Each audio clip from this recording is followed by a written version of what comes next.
De volta aos assuntos aqui do Brasil, uma operação do Ministério Público de São Paulo e de policiais militares da Rota acabou resultando na prisão de Ivan Garcia Arruda. Ele é conhecido como Degola, apontado como um dos líderes do PCC. Essa ação tinha como objetivo desarticular um núcleo da facção que pretendia resgatar Williams Herbas Camacho. Ele é um Marcola do Presídio de Segurança Máxima em Brasília. De acordo com o Ministério Público Paulista, esse plano de resgate intensificou a disputa por poder na cúpula do PCC, que passa por uma espécie de guerra interna. Os criminosos planejavam ainda ataques contra instalações e autoridades das forças de segurança de São Paulo. Com o Ivan, foram apreendidas 2 armas e várias munições. Delegado Palumbo, vou começar essa contigo. É preciso parabenizar a Polícia de São Paulo, sobretudo a Rota, que é uma divisão de elite da Polícia Militar, conseguiu prender uma figura, um dos cabeças do PCC, que planejava justamente resgatar, tirar o Marcola da prisão. E esse é um plano permanente do PCC, né? Eles não vão desistir enquanto não tirarem o Marcola da prisão. Então, é preciso ficar muito atento. A Polícia de São Paulo, especialmente, não pode dormir no ponto, porque esse é um plano permanente, retirar Marcola da prisão. Me parece que é isso, né? Sim, Caniata, é exatamente isso, né? Eu sou suspeito para falar da Rota, eu sou um grande admirador, sou fã da Rota, tanto é que o meu chefe de gabinete é um sargento de Rota, ficou lá por mais de 10 anos e eu tenho um baita orgulho disso. Agora a gente tem que parabenizar também o Ministério Público na pessoa do Lincoln Gaquia, que faz um trabalho brilhante, que teve a coragem de enfrentar o PCC. Ele enfrenta o PCC, ele enfrenta a máfia dos transportes aqui em São Paulo, e me parece que ele está meio que sozinho nessa luta. Tanto é que ele é ameaçado de morte. E aí vem um absurdo, Caniato e audiência. Ele está para se aposentar daqui a poucos anos, e quando ele se aposenta, automaticamente ele perde a escota. Ou seja, o Estado brasileiro vai decretar a morte de um homem corajoso que combateu o crime na linha de frente, que enfrentou o PCC, que hoje tem toda a sua vida privada, porque não é fácil e também não é gostoso você andar com 10, 15 segurança, você não tem a liberdade de ir no cinema com a sua família, você não tem liberdade de ir num restaurante que ficam todos olhando, não é fácil. Ele é um grande herói, na minha opinião. E a Rota, ela é sempre chamada para esses casos, né? Temos que também falar do DEIC, da Polícia Civil, do delegado Fábio Caipira, que faz um brilhante trabalho também. Eu já tive oportunidades de ladear com ele ocorrências com trocas de tiro com bandidos armados de fuzil. Ele não é só aquele delegado que fica ali no seu gabinete recluso, né, e deixa o policial lá na linha de batalha. Não, ele vai para cima. Então, isso é ponto para a Polícia Militar, é ponto para o Ministério Público, é ponto para a sociedade e todos ganham. Pois é. Deputado José Medeiros, como o senhor tem avaliado a atuação das forças policiais, as forças de investigação contra um crime organizado, cada vez mais organizado financeiramente, que atua em todos os estados do país e muitas vezes em outros países também? Exatamente, põe organizado nisso. Há muito tempo atrás, a gente ouvia falar de um plano dessas organizações criminosas de fazer uma incursão, inclusive, no campo da política. Hoje nós já sabemos que isso é realidade. Pelo país inteiro a gente vê câmaras de vereadores, lugares até mais altos na política, sendo compostos por membros e defensores dessas organizações. Então, a polícia fica numa hipossuficiência muito forte diante desse aparato total que o crime organizado tem, porque, além de tudo, eles têm, vamos dizer assim, a leveza de fazer as coisas, né? Enquanto a polícia tem que lidar com um estado paquidermo, pesado, eles têm agilidade nas suas ações. E muito dinheiro. Há poucos dias eu estava numa audiência sobre combustíveis no país, eu tive a notícia de que as maiores distribuidoras já no Brasil e de São Paulo já são de propriedade do PCC. Então, você imagina, a polícia tem que enfrentar tudo isso. E aí, eu estou sabendo desse promotor agora, é uma preocupação, porque realmente o Estado é isso. Eu moro num estado onde a cocaína é apreendida de toneladas. E trabalhei a vida inteira, eu nunca fui administrativo, tá? Trabalhei a vida inteira com isso. A gente recebendo ameaça de morte cotidianamente. Então, exagero, cotidianamente não, mas aí 2, 3 muito fortes por ano, os policiais recebiam. Agora, o que ocorre? No momento em que eu me aposentei, logo em seguida, a direção da polícia me recolhe a arma e me proíbe de, depois desse decreto de Lula, de eu adquirir uma arma. E aí você vai para o Exército fala, não, é na polícia. Você vai na polícia e fala, não é Polícia Federal. A Polícia Federal fala, não, é na sua. E fica nesse jogo. E assim, o profissional da segurança, ou mesmo do Ministério Público, depois que ele se aposenta, tchau do Estado e não se preocupa com isso. Então, é uma situação muito difícil, mas está de parabéns. Essa, principalmente a rota que serve, eu diria que a rota sempre foi um espelho para uma referência para o restante do país, e nesse momento o trabalho que a rota faz, o trabalho que o Tarcísio, e aqui tem que se louvar também o Guilherme Derrite, que inclusive está sendo ameaçado, serve de farol para o restante do país, e quem sabe esteja aí uma luz no fim do túnel. É isso, Rota é um grupo de elite da Polícia Militar aqui de São Paulo, conseguiu prender um dos cabeças do PCC, o conhecido como Degola, e o plano era justamente tirar o Marcola da prisão, plano da facção criminosa já há muitos anos, tirar o líder da penitenciária. Suas considerações, Mota? Eu acho que o Estado brasileiro deveria dirigir contra essas facções a mesma fúria que dirige contra as redes sociais. Por exemplo, deveria congelar imediatamente as contas bancárias de todo mundo envolvido, apreender celular e computador a granel, cancelar passaporte de todo mundo envolvido nessa história deveria receber uma sentença de, no mínimo, 17 anos. Se houver empresas envolvidas, verifica quem são os sócios e congela as contas bancárias das outras empresas que eles têm. Não interessa se as empresas estão envolvidas ou não. O Estado tem que fazer isso tudo com a velocidade recorde. 24 horas, 48 horas. Se o Estado brasileiro dirigisse contra as facções a mesma fúria que dirige contra as redes sociais, a gente não tinha mais facções nesse país. Pois é, pegando o gancho do Mota, delegado Palumbo, quais são as maiores dificuldades no enfrentamento ao crime organizado? Porque isso vai além da dificuldade do policial em ter o melhor armamento. Não se trata disso, né? Talvez a gente precisasse olhar mais para o Poder Judiciário. Eu ia falar exatamente isso. A grande dificuldade é o Poder Judiciário. Nós tivemos agora, num passado muito recente, André do Rep sendo preso pela Polícia Civil, pelo DEIC, pelo delegado Fábio Caipira, e depois de alguns meses ele sai pela porta da frente. Chefe de facção.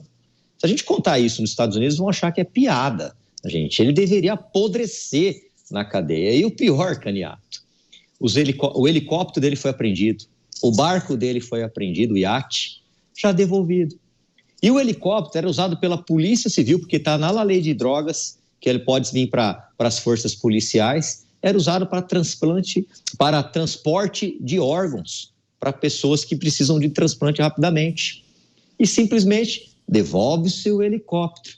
Então o judiciário, principalmente nos seus tribunais superiores, tem tomado uma série de medidas que acabam prestigiando o crime. Quando você dá uma determinação de que a polícia não pode subir num morro carioca, o que vai acontecer? Os presos faccionados, aqueles chefes de facções que estão inclusive em outros estados, opa, eu vou me esconder ali no Morro Carioca, porque lá a polícia não pode entrar. Então são decisões absurdas que acabam aí prestigiando o crime organizado, e quem sofre é a população. Outro exemplo que eu sempre dou, você imagine você ter uma moto, você tem um carnê lá de 5 anos para pagar, 60 meses, aí você tem essa moto roubada, essa moto vai parar lá num morro carioca, e o cidadão do bem, pagador de impostos, bate na polícia, bate no batalhão da Polícia Militar ou na delegacia. Olha, eu tenho um rastreador, não tinha dinheiro para fazer seguro, mas eu tenho um rastreador. A minha moto, ela está dando a localização ali naquele morro. Não podemos ir porque o Poder Judiciário não nos autoriza subir. É brincadeira, né? Quem aplaude isso o tempo todo é o crime, sem contar que o PCC agora está investindo em política. O que eles vão fazer de vereadores e prefeitos pelo Brasil afora é de se assustar. Pode ter certeza que eles vão fazer vereadores, vão fazer prefeitos em várias cidades do território brasileiro. José Medeiros, queremos ouvir o senhor também. Queixas que são feitas por 10 policiais, entre 10 que são entrevistados, de que muitas decisões judiciais acabam com a efetividade do trabalho que é realizado nas ruas. Olha, antes disso, tinha uma falácia muito forte, de que, na verdade, o culpado disso era o legislativo, porque fazia leis frouxas e que o juiz não tinha outra alternativa que não fosse atender os reclamos dos advogados e liberar essas pessoas. Depois de certas decisões, e aí puxo o gancho aqui do que o Roberto falou, depois das decisões do ministro, que eu não vou citar o nome aqui para não fechar a Jovem Pan, ficou bem claro que se for usado o mesmo direito que está usado contra as velhinhas com bíblias na mão, contra as pessoas nas redes sociais, contra o Elon Musk, contra essas quadrilhas, acaba. Porque, veja só, o que eles usam é ipsiliter o chamado direito, a teoria do direito penal do inimigo, né? Do inimigo do Estado. Então, assim, qual é o direito desses caras, dos alvos? É não ter direito nenhum. Então, contra pessoas que simplesmente pintou lá numa estátua, perdeu o mané com um batom, 17 anos de cadeia. Então, se for usado esse raciocínio, essas quadrilhas não vão ter vida fácil. Então, dá para notar o seguinte: com a lei que está aí, sem precisar burlá-la, é possível que não haja impunidade. Acontece que nós temos um combo já preparado aí para essas figuras, que ele é sempre aplicado. Então, naquele show se eu não me engano, foi final... Ou foi show do Rock in Rio ou foi final da Libertadores. Eu sei que tinha um garoto no Rio de Janeiro que foi esfaqueado e morto por um sujeito que já tinha homicídio, tinha 17 passagens e ele tinha sido solto no sábado, numa audiência de custódia. Então, isso realmente... Outra coisa, nós precisamos ficar bem atentos de que a vontade do parlamento é sempre... dificultar a vida desses bandidos. Agora, é preciso lembrar que, além desse aparelhamento ideológico de parte do judiciário, os bandidos têm uma bancada muito grande no Congresso. Eu tenho cansado de falar isso. E eu cito, por exemplo, que essa decisão do ministro que proibiu a subida no morro foi um pedido do partido PSB, apoiado pelo PSOL, o partido do Boulos aí, do PT, para que a polícia não subisse, ou seja, não combatesse mais o tráfico. Qual era a desculpa? Proteger as pessoas de bem. Que conversa é essa? Então, você nota assim, qualquer projeto, qualquer discussão, por exemplo, se o ministro, estou prevendo aqui, profetizando, se o deputado Palumbo for fazer uma audiência pública, ele tem um especialista que fala por música sobre o tema, for falar lá, já vai ser rotulado que é um troglodita da bancada da bala que está querendo promover o racismo estrutural contra as populações pobres e negras, e por aí vai. Esse é o discurso. E esse discurso é tão forte que nós tivemos lá deputados que perderam entes queridos, metralhados, e eles continuam no mesmo discurso, na batida a favor dos bandidos e contra a polícia. Pois é, Mota, quer arrematar esse assunto? É um tema que a gente trata muito, justamente porque a gente escuta, né, muitas queixas por parte de integrantes da polícia em relação a essa história de enxugar gelo. Bom, a gente prende, mas uma decisão acaba tirando aquele camarada da cadeia. Há muito tempo eu digo, Caniato, que segurança pública no Brasil deixou de ser um assunto de polícia, passou a ser um assunto de política há muito tempo. A gente consegue facilmente identificar forças dentro da política, dentro da sociedade, que, como eu já falei aqui, tem um foco exclusivo na defesa dos direitos dos criminosos. Tem até um termo para isso, é o chamado garantismo penal. Garantismo penal tem um dos seus grandes expoentes, um sujeito chamado Luigi Ferrajoli, se eu não me engano, magistrado italiano, e que criou essa doutrina, né, de você fazer o máximo possível para garantir os direitos dos criminosos presos. A gente tem sempre que falar assim, criminosos presos, um dos truques desse debate é tirar a palavra criminosos. E aí fala só dos direitos dos presos. Não, direitos de criminosos presos, criminosos que foram investigados, que foram julgados segundo o devido processo legal e foram condenados. Então, essa guerra é uma guerra política. Enquanto o Brasil não acordar para isso, nós vamos ficar sujeitos a esses acontecimentos injustos, inexplicáveis, inaceitáveis, que permitem que bandidos perigosos ajam, né, do jeito que eles quiserem, entrem e saiam da cadeia à vontade. Deputado José Medeiros, eu acho que pediu a palavra. Quer fazer um último comentário, uma rápida colocação, por favor?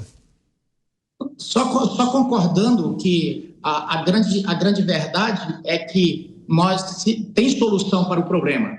Agora, a parte da população que quer isso, precisa ganhar esse debate, porque a narrativa hoje está com eles. E o que foi falado aí, nós temos grandes expoentes do garantismo no Brasil hoje, e um dos pilares usados para destruir a Lava Jato foi essa história do garantismo, onde para aquela galera pôde tudo. Ao contrário, que para os presos do 8 do 1 não tem garantia nenhuma. Tá certo, a gente vai seguir acompanhando essas movimentações. Tem vários outros assuntos para a gente tratar com os nossos comentaristas.